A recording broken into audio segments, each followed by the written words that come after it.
This chapter of One Piece, hands down, is legit one of the best ways to either start a day, end a day, and also one of the best ways to end a year of manga.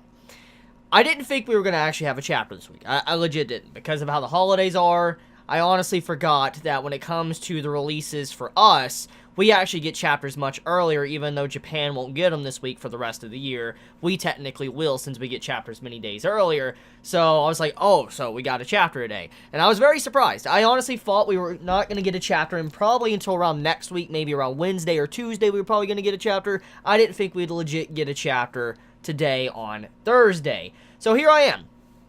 Chapter came out, and I'm just going to say right now, hands down, this is better than the last chapter. This is the best chapter, I think, of the year, because what happened in this chapter, it's been built up for so long, and it's something that just pleases me and puts a smile on my face because of how epic it really is. So, as someone that's been rewatching the One Piece anime, and also thinking about, like, Yonko's, seeing the reintroduction of Kaido, getting to see him again and all that, seeing, Whitebeard, and then seeing Shanks, and then now Big Mom and all that, it's just like, after rewatching the anime, and then thinking about all the stuff that's happened this year, what happened in this chapter was glorious for so many people. I know for a fact this is going to be a heavily discussed chapter of One Piece because of seeing some of the characters that honestly many wouldn't have thought would go up against the Yonko actually stand their ground, hold off, and manage to do some form of thing against Big Mom in the first place. So let's start off. Let's talk about my boy Brook.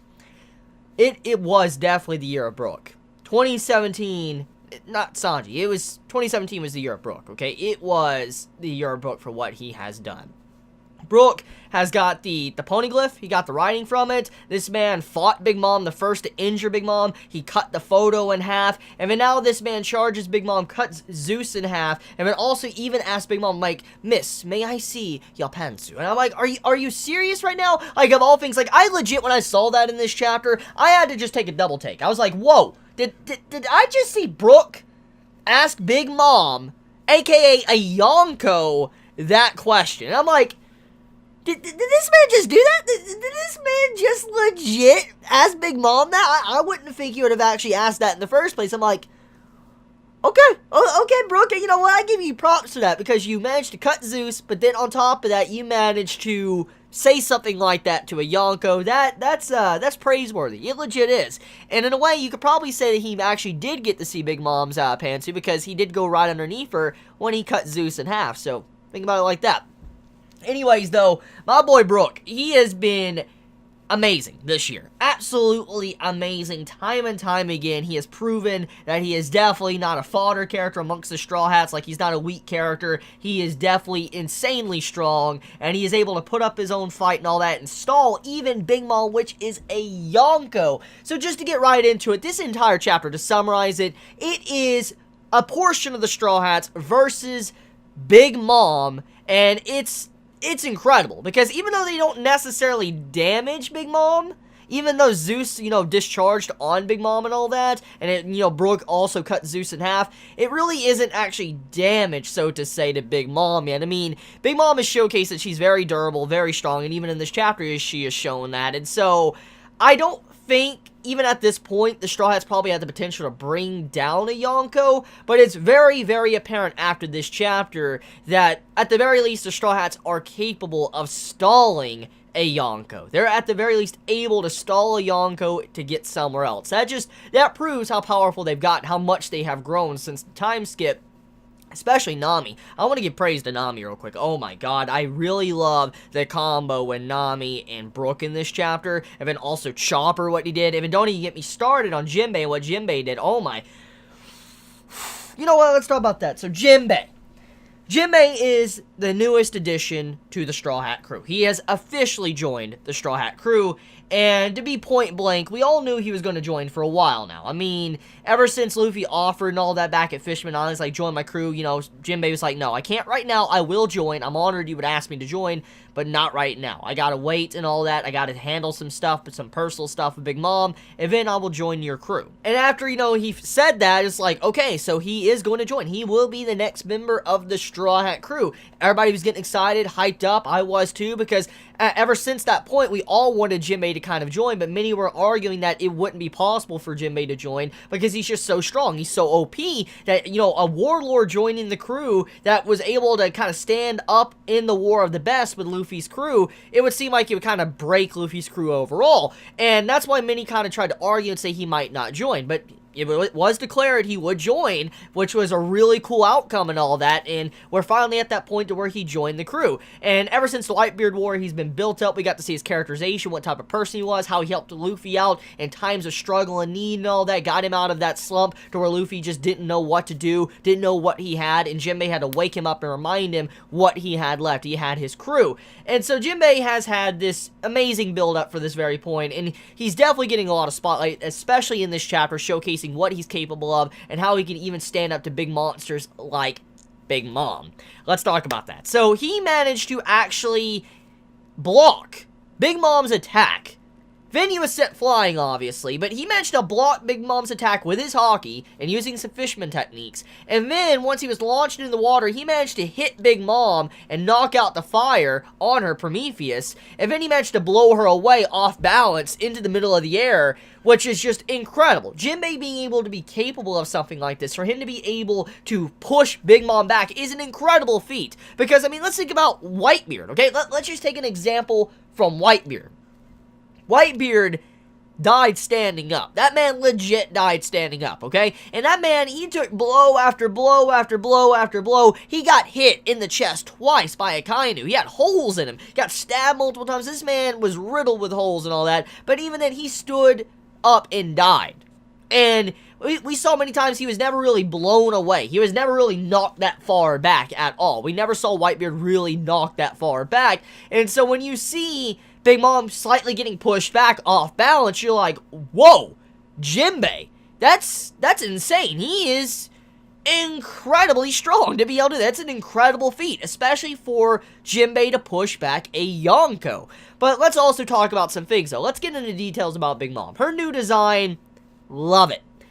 Big fan of the design. I've already stated this, and when I saw her skinning down, I already liked it, what I saw in the last chapter. But seeing her new design, especially when she pulled out Napoleon, you see the sword length and all that, and she was about to slice, you know, the entirety of the Sunny in half. I'm like, bro, like, her design is so amazing, especially the final, like, part of, you know, the chapter, the final panel, where you see Big Mom actually on top of Prometheus and holding Napoleon. I actually have the page pulled up right here. It looks incredible. You see her hair on fire, underneath her is all on fire and all that. You see, like, the slight smudge and burn marks and all that from Zeus, from the lightning and all that, the discharge. I'm just like, yo, her design looks incredible, and she's skinnying down, which just shows that there is definitely something going on. You know, Oda's been pointing that out constantly, chapter after chapter, so it's definitely linked to something very major with Big Mom's character. So let's get into that. So, one of the two things are going on here. Either A, Big Mom, when she is skinnying down, she might be getting more power, more speed, but she might be losing durability.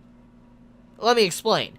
We've already seen when Big Mom was in her normal, like, big state, she was able to tank what Zeus did to her like it was nothing, crawl through the earth and all that. I mean, she was a monster. She couldn't even be damaged. The entire plot with, you know, Capone was to, at the very least, bring her to her knees and hurt her. And she was insanely durable. She could take so many hits and all that, it wouldn't even damage her at all. And so I'm going to assume the more she skinnies down, the less durable she is. And when she gets skinnier, she does more damage, she probably is faster, but she's like a glass cannon. That's what I'm assuming is going on here. That's what I'm assuming. For Jinbei to be able to push Big Mom back and all that, that's the only thing I can consider what's going on here, is that Big Mom is just, you know, losing durability. But on top of that, she might not be thinking too straight at all, which that is a thing. I mean, we do know when Big Mom goes through her rampages, she doesn't really have complete focus overall. I mean, it is clear as day she has some awareness, especially in the state right now, because she did remember that her son,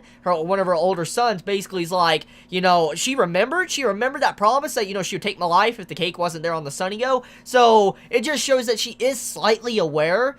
But most of the time she is not, especially if we go back to Elbaf and all that, what she did to the Giants. She obviously wasn't aware of what she did. So she's not at that state to where she took down the Giants, an entire city of the Giants. She's not at that state. And I'm assuming the hungrier she gets and all of that, and the skinnier she gets, she'll probably eventually get into that state to where she will go completely on a rampage, which might happen. Now, that is something to talk about. With Big Mom's durability in question, and power and all of that, and design being amazing, let's talk about her son for a second, and showcasing how Big Mom actually cares about her family. We've already seen time and time again that Big Mom is not necessarily a good mother. We've already seen this, many examples of that. She's not. However, it does seem like somewhere deep down she does care for her family, especially when she found out, like, you know, the cake might not be there. She's like, my son wouldn't lie to me because then I would have to take his life. So it shows that Big Mom does trust in her family, and so she doesn't believe them to lie to her. So there is definitely a bond there when it comes to trust and loyalty that Big Mom sees in her family, and it's kind of sad when you think about that. Even though she believes in that, and that's how she views her sons and children and all that, many of her children have already stabbed her in the back. I mean, we know of a couple that have already done that, so it's kind of sad from that perspective when you think about Big Mom's situation, and it makes me feel bad for her, but at the same time, it's because of how she treats everybody is why they act like they do. But at the same time, it's also because of her upbringing and what happened to her in her past, which caused her to be like this. So there's just many things to really process and think about. But overall, though, I do like that little tidbit of Big Mom actually not wanting to believe that her son was a liar. So let's talk about Chopper for a second. So Chopper's little quick segment, it needs mentioning, but it's very quick. Chopper was able to use Guard Point and defend against Big Mom's attack. We don't know necessarily how damaged Chopper really was after that blow, but he still was able to tank a blow, which is still an incredible feat, and it just once again shows that that time skip really increased the power of the Straw Hats. Nami, Chopper, Brook, and all of them, they've gotten a lot stronger. So seeing Chopper being able to tank a blow from Big Mom, and not just Jinbei tanking a blow, that is incredible. So let's talk about Sunny now. So Sunny took damage, and I think that was one of the best parts of the chapter, and the reason for it being one of the best parts of the chapter was to showcase the threat of Big Mom, because all of us know we're all fully aware how devastating it is for a ship to get damaged. We have seen this from the Mary. When the Mary got damaged, it got to the point where it couldn't be fixed, and then it led to the entire arc in Water 7, and then, you know, the dispute between Usopp and Luffy.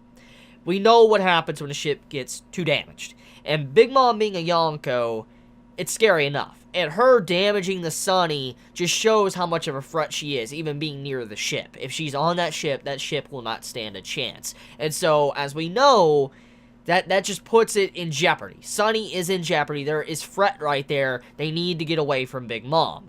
So I like that. I like how Oda included that, and it just really makes me wonder how Frankie is going to think when the ship, you know, when he sees the ship. I'm really curious about that. I do believe that Frankie might be a little bit happy, and let me explain why. The reason why I think Frankie might be a little bit happy is because the ship, most likely, since it did technically stand up against a Yonko, he might be happy to actually think about that. Like, my ship, the ship I made, was able to kind of hold back against a Yonko. So I could see him being happy in that regard, and I feel like Frankie will freak out because of the damage, but overall, I think he'll be kind of happy to know that his ship was able to tank something like that, because Frankie did say in Water 7 and, you know, in Enies Lobby that he would fix the ship no matter what, no matter the damage, all that, he would fix the ship. So I do like that. I do like that, and I do like how Oda threw that in, though, with the Sunny. It just shows that Big Mom is scary, and she will destroy the ship if they do not get away from her. So, let's see, what else? Oh, yeah, let's talk about Nami and Zeus. So, Zeus. This has been a big topic of debate for a while now, especially when Nami first got control of Zeus. It was a big discussion. I talked about it as well, and many of us were discussing, like, if Nami was to get Zeus, control of Zeus, and make Zeus her servant, that would make Nami incredibly powerful, because at the end of the day, Zeus has a part of Big Mom's soul. So if Nami has Zeus as a servant, technically when you look at it, a Yonko is a part of Luffy's crew. In a way. So, it's kind of scary, and it's brought many debates, very similar debates to what many people said about Jinbei, how Jinbei should not join the crew because he's so powerful and knows so much that it would kind of make the balance of the Straw Hats a little bit unfair. Like, definitely Sanji would no longer be in the top 3 powerhouses because of Jinbei, and now he definitely isn't, but thanks to Jinbei being there. So what I'm getting at is that if Nami was able to get Zeus, it would make her scary, which would be a very good power-up for her. It makes sense, in a way. I mean, she does manipulate the weather, and if she has Zeus, she would be able to freely manipulate the lightning, and on top of that, she would be able to ride Zeus. Like, if she can actually figure out a way to ride Zeus, that would be really awesome. That would legit be cool. Imagine Nami riding Zeus and shooting down lightning and stuff. That's just cool. That would be legit cool if that happened. So, I do think I want to see it happen, but I don't know if Oda's willing to go through with it, because there's just a whole lot of complications if that does happen. But, I do like Nami's face, however, at the end of the chapter. She's like, I didn't, you know, actually, let me read. I have it pulled up right here. I actually have the page pulled up. Okay, you got the wrong idea just now, didn't you? I didn't ask you whether you wanted to be friends. I'll ask you one more time. Will you be my servant, or would you rather die? And she looks and just grabs him on the side, and she's just smiling with this evil face. I'm like, yo, the face of Nami, like, yo, that's a quality face. I'm not gonna lie, that's a quality face. Like, I like that. Zeus, how he's like, like, he just looks, he looks so scared. Like, it's great. It's legit great. So, yeah, overall, I think it's a very good chapter. It has a lot of good moments. It's definitely, I dare say, it's the best chapter of the year. I know I said that in the last chapter, but this chapter takes the cake. It destroyed the last chapter. This is really good. I mean, full-on Straw Hats versus a Yonko. That's what this was. So, yeah. Let me know your thoughts in the comments below, how you felt about this chapter. Did you enjoy it? Did you hate it? I mean, let me know your honest thoughts in the comments below. If you like my content, you know, please subscribe. If you like this video, please leave a like. And FYI, if you're not getting notifications of my videos and you would like to get notifications, please click the bell icon down below next to the subscribe button. So love you guys. Please be safe. Happy holidays. Stay warm. Chibi out.